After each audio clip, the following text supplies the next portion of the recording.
क्या होगा अगर आप एक ऐसी जगह फंस जाएं जहां दूर दूर देखने पर सिर्फ पेड़ नजर आए, नीचे पानी और उस पानी में क्रोकोडाइल। क्या यहां से बचकर निकल पाना मुमकिन होगा? जानते हैं आज की इस मूवी में। मूवी के स्टार्ट में हम एक फैमिली को देखते हैं, ग्रेस, उसका हस्बैंड एडम और ग्रेस की छोटी बहन ली और उनकी माँ को देखते हैं। ये तीनों एक क्रोकोडाइल शो देखने के लिए जाते हैं। उनकी माँ ग्रेस को ली का ख्याल रखने के लिए कहती है और फिर वो उन्हें गुड बाय कहती है। वो तीनों कार में बैठकर जाने लगते हैं। ली एक बुक पढ़ रही होती है जिसमें क्रोकोडाइल के बारे में कुछ इंटरेस्टिंग बातें लिखी होती हैं। बातें करते करते वो क्रोकोडाइल पार्क पहुंच जाते हैं। वहाँ काफी भीड़ होती है। सभी लोग क्रोकोडाइल को खाना खिला रहे होते हैं, जहाँ हम उन तीनों को भी देखते हैं जो काफी खुश होते हैं, अपना दिन एंजॉय कर रहे होते हैं। अब रात हो चुकी है और ये तीनों एक होटल में जाते हैं। ग्रेस कल का प्लान पूछती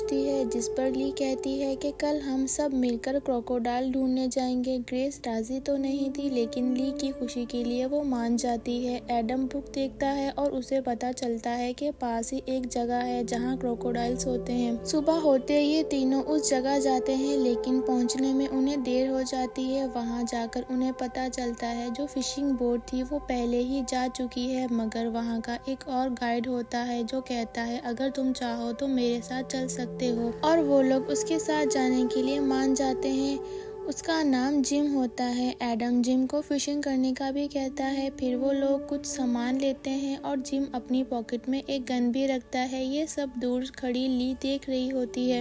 अगले सीन में हम देखते हैं ये सब लोग बोट पर बैठकर जा रहे होते हैं। उनका फिशिंग का भी प्लान होता है। एक जगह पर ये रुक जाते हैं जहाँ जिम बताता है कि पहले यहाँ बहुत बड़े बड़े क्रोकोडाइल्स हुआ करते थे, जिस पर ली कहती है इसलिए तुम अपने साथ गन लेकर आए हो, जिस पर जिम कहता है अब यहाँ कुछ नहीं है, ये सब पहले की बातें हैं, अब ये जगह बिल्कुल सेफ है। ये तीनों अब यहाँ मछली पकड़ना शुरू करते हैं। तभी बोट से कोई चीज टकराने की आवाज आती है, जिससे सभी लोग घबरा जाते हैं। जिम जब देखता है तो वो सिर्फ एक डिब्बा होता है जो बार बार बोट से टकरा रहा था। उस डिब्बे को वो बाहर निकाल लेता है। इसके बाद ये लोग फिर से मछलियाँ पकड़ने की कोशिश करते हैं। जब ये मछली पकड़ने की कोशिश कर रहे होते हैं तभी एडम के कांटे में कुछ अटकता है। वो क्या था ये देखने से पहले ही कुछ ऐसा हो जाता है जो शायद उन्होंने कभी सोचा नहीं होगा। ली वहाँ के हसीन नज़ारे अपने कैमरे में कैद कर रही होती है। तभी पानी में कुछ अजीब महसूस करती है, वो उसे देख सके इससे पहले ही क्रोकोडाइल उनकी बोट से टकराकर उनकी बोट को उल्टा कर देता है। सभी लोग घबरा जाते हैं। आसपास काफी पेड़ होते हैं। एडम ग्रेस को फौरन एक पेड़ पर ले जाता है। वो समझ गया था यहाँ खतरा है, लेकिन ली अभी भी बोट के नीचे फंसी हुई है। वहाँ ग्रेस क्रोकोडाइल को देखती है जो एडम की तरफ आ रहा होता है। वो देखकर डर जाती है। वो एडम को पेड़ पर आने का कहती है। ली जो अभी तक बोट के नीचे किसी जगह में फंसी होती है, अब किसी तरह वो बोट के ऊपर आ जाती है। क्रोकोडाइल उसके बिल्कुल पास होता है जो जोर जोर से बोट को टक्कर मार रहा है। ली को पानी में गिराने की कोशिश करता है। इससे पहले कि ऐसा हो, ग्रेस और एडम क्रोकोडाइल का ध्यान भटकाने की कोशिश करते हैं और वो इसमें कामयाब भी होते हैं। ग्रेस और एडम पेड़ पर बैठे हैं। ली जो कि अभी भी पानी में बोट के ऊपर बैठी है। ग्रेस एडम से कहती है किसी भी तरह ली को बचाना होगा। एडम कहता है मैं जाकर बोट और ली दोनों को लेकर आने की कोशिश करता हूँ। ग्रेस उसे ऐसा करने से मना करती है क्योंकि वो जानती है पानी में जाना खतरे से खाली नहीं है।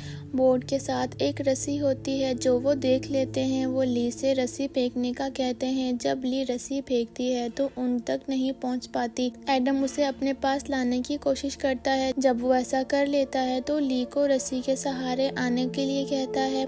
ली बहुत डरी हुई होती है। उसके पास दूसरा कोई रास्ता नहीं होता। जैसे भी करके उसे पानी से होते हुए ही पेड़ तक जाना होगा। वो डरते हुए आगे बढ़ती है और पेड़ तक आने में कामयाब हो जाती है। अब इनको पेड़ पर बैठे काफी वक्त गुजर जाता है। एडम कहता है यहाँ से निकलने का एक ही रास्ता है, बोट सीधा करके यहाँ लाना होगा तो शायद हम बच सकते हैं, जिस पर ग्रेस ये करने से मना करती है। वो कहती है अगर हम पानी में गए तो जिंदा नहीं बचेंगे, हमें इंतजार करना होगा, कोई ना कोई यहाँ जरूर आएगा। एडम कहता है यहाँ कोई नहीं आने वाला, दूर दूर तक सिर्फ पेड़ हैं और यहाँ कोई क्यों आएगा, क्योंकि यहाँ से निकलना बहुत मुश्किल है। ये ऐसी जगह है जहाँ नॉर्मल बोट्स नहीं जाती। ग्रेस कहती है कोई ना कोई हमें जरूर ढूंढने आएगा। एडम जवाब देता है ऐसा कुछ नहीं होगा, क्योंकि किसी ने हमें यहाँ आते नहीं देखा, ना ही किसी को पता है हम लोग यहाँ हैं। ग्रेस और ली को अभी भी उम्मीद होती है कि कोई ना कोई आसपास जरूर होगा, इसलिए वो हेल्प की आवाज लगाना शुरू करती हैं, लेकिन जल्द ही उन्हें समझ आ जाता है कि यहाँ दूर दूर तक कोई नहीं है। ली अपनी पॉकेट से फोन निकालती है, मगर पानी में जाने की वजह से वो खराब हो चुका है। तभी पानी में कुछ हलचल महसूस होती है, लेकिन पानी इतना ब्लैक है कि अंदर क्या है कुछ भी नजर नहीं आता। ग्रेस कहती है हमारे पास यहाँ से निकलने का एक और तरीका है, क्यों ना हम लोग पेड़ों से होते हुए इस जगह से बाहर निकल जाएं। लेकिन एडम कहता है ऐसा करना ठीक नहीं होगा, हम इन पेड़ों से और भी अंदर जा सकते हैं, जहाँ पहुंचकर हम खो सकते हैं। मीलों तक ये जगह ऐसी है, सिर्फ पेड़ ही पेड़ हैं और कुछ नहीं। एडम कहता है यहाँ से निकलने का सिर्फ एक ही रास्ता है और वो है बोट। ग्रेस उसकी बात नहीं सुनती, वो दरख्तों से होते हुए लगातार आगे बढ़ना शुरू कर देती है ताकि यहाँ से बाहर निकलने का कोई रास्ता ढूंढ सके। ये रास्ता काफ़ी ज़्यादा रिस्की है, उसकी छोटी सी गलती से वो प्रॉब्लम में आ सकती है और वो एक पेड़ से दूसरे पेड़ पर चलते हुए काफ़ी दूर तक आ जाती है और वहाँ वो जिम की बॉडी देखती है, जिसकी बोट पर वो लोग यहाँ आए थे। ये देखकर वो बहुत डर जाती है और वापस एडम और ली के पास आ जाती है। वो उन्हें बताती है कि आगे कोई भी रास्ता नहीं है, हर तरफ पेड़ ही पेड़ हैं और अब उनके पास वही प्लान बचा है जो एडम ने बताया था, इन्हें बोट को सीधा करके यहाँ लाना होगा। लेकिन ग्रेस और ली इसके लिए अभी भी राजी नहीं होती। वो कहती हैं हमें कुछ देर और इंतजार करना चाहिए। एडम कहता है रात होने से पहले हमें यहाँ से निकलना है, इसके लिए इस बोट तक जाना जरूरी है। ग्रेस भी साथ जाने का कहती है, लेकिन एडम उसे ऐसा करने से मना करता है।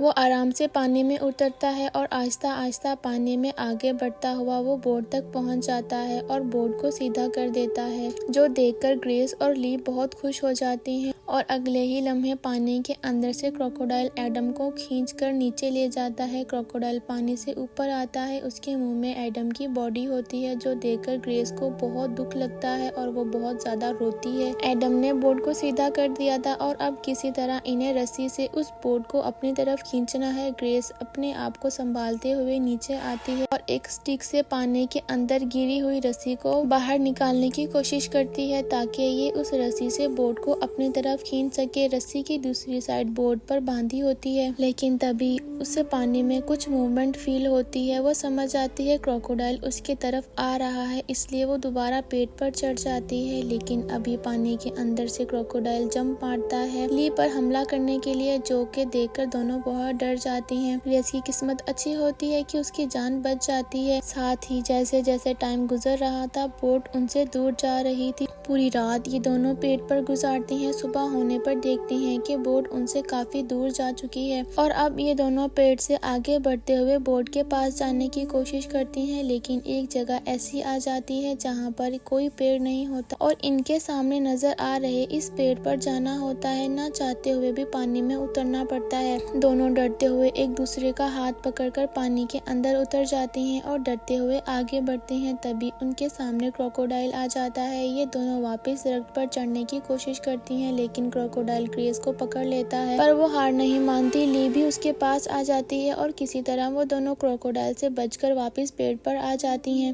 पर क्रोकोडाइल ने ग्रेस के पाँव को पूरी तरह जख्मी कर दिया था। ली उसके पाँव पर कपड़ा बांध देती है। तभी उन्हें एक बोट की आवाज आती है जो उनके दूर से गुजर रही थी। ली जोर जोर से चिल्लाती है, लेकिन इंजन की वजह से उनकी आवाज वहां तक नहीं पहुंच पाती और वो लोग वहां से चले जाते हैं। अब ली के पास कोई रास्ता नहीं होता। वो किसी भी हाल में अपनी बहन को बचाकर जल्द से जल्द यहाँ से निकलना चाहती थी, क्योंकि उसका पाँव पूरी तरह जख्मी हो चुका था और उसे जल्दी हॉस्पिटल ले जाने की जरूरत थी। और अब वो अपने आप को स्ट्रॉन्ग करके पानी के अंदर उतर जाती है। आहिस्ता आहिस्ता आगे बढ़ते हुए वो बोट के पास पहुंच जाती है और अब क्रोकोडाइल भी वहां पहुंच जाता है, जो उस पर अटैक करता है और वो बोट के ऊपर आ जाता है। ये देखकर ली बहुत ज्यादा डर जाती है। वो वापस पेड़ पर जाने के लिए पानी में उतर जाती है। ऐसा हो पाए इससे पहले क्रोकोडाइल उसे पानी के अंदर खींच लेता है। कुछ देर बाद जब वो उठती है तो देखती है कि उसके सामने जिम की डेड बॉडी पड़ी है और वो खुद भी जख्मी हालत में होती है। उसकी किस्मत अच्छी थी कि वो बच जाती है। उसे याद आता है कि यहाँ आते हुए जिम ने अपने पास गन रखी थी। वो गन को निकालती है लेकिन वो जाम हो चुकी है। वो गन को पानी से साफ करती है और इसके बाद वो पानी को हिलाना शुरू करती है ताकि क्रोकोडाइल वहाँ पर आ जाए और वो उसे शूट कर दे। क्रोकोडाइल उसके पीछे से आता है। ली को पता चल जाता है। वो उस पर फायर करना चाहती है लेकिन उसकी किस्मत उसका साथ नहीं देती क्योंकि गन एक बार फिर से जाम हो चुकी है और अब उसे अपनी जान बचाने के लिए पानी में उतरना पड़ता है। क्रोकोडाइल भी उसके पीछे होता है। वो बार बार गन को चलाने की कोशिश करती है जो कि जाम हो चुकी थी और फिर अचानक गोली चल जाती है जिससे वो क्रोकोडाइल को मारने में कामयाब हो जाती है। क्रोकोडाइल अब मर चुका है। ली अपनी बहन को ढूंढते हुए वापस उसी पेड़ पर आती है जहाँ उसकी बड़ी बहन ग्रेस होती है, लेकिन वो आने में देर कर देती है। जब वो उसके पास पहुँचती है तो देखती है ग्रेस अब मर चुकी है। ये देखकर वो बहुत रोती है। इसके बाद वो अपनी बहन की बॉडी को बोर्ड पर रखती है और वहाँ से निकल जाती है।